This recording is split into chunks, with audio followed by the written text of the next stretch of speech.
നിങ്ങളുടെ LED TV-യിൽ blue screen ഉണ്ട് എന്ന അക്ഷരങ്ങൾ, അതായത് പിക്ചർ ഒന്നും വന്നില്ലെങ്കിൽ നമ്മൾ ഒന്ന് ചെക്ക് ചെയ്തിരിക്കേണ്ട ഒരു വോൾട്ടേജ് സെക്ഷൻ്റെ ഏരിയയാണ് നമ്മളിവിടെ കാണിക്കുന്നത്. ഇതിൽ കംപ്ലൈൻറ്റ് ഉണ്ടായിരുന്ന സ്ഥലം ഇതായിരുന്നു. നമ്മൾ ഓൺലൈനിൽ ഒരുപാട് വീഡിയോസൊക്കെ നമുക്ക് കിട്ടും. ആ ബ്രാൻഡ് വെച്ച് സെലക്ട് ചെയ്ത് ഞാൻ അങ്ങനെയാണ് ചെയ്തത്. എനിക്കിവിടെ നേരത്തെ കിട്ടിക്കൊണ്ടിരുന്നതെന്ന് പറഞ്ഞാൽ നമുക്കിവിടെ ഒരു 10-15 വോൾട്ടേജ് ഡിവിഷൻ വരും. എല്ലായിടത്തും 15.8 വോൾട്ടാണ് കിട്ടിക്കൊണ്ടിരുന്നത്. ബേസിക്കലി ഇവിടുത്തെ ഏരിയ വന്നത് RC ഡിവൈഡറാണ്.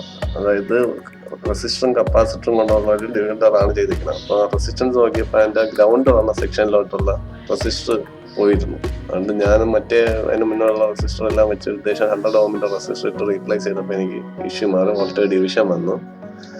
ഇത് ശരിയാക്കിയപ്പോഴത്തേക്ക് എനിക്ക് പിക്ചർ കിട്ടി.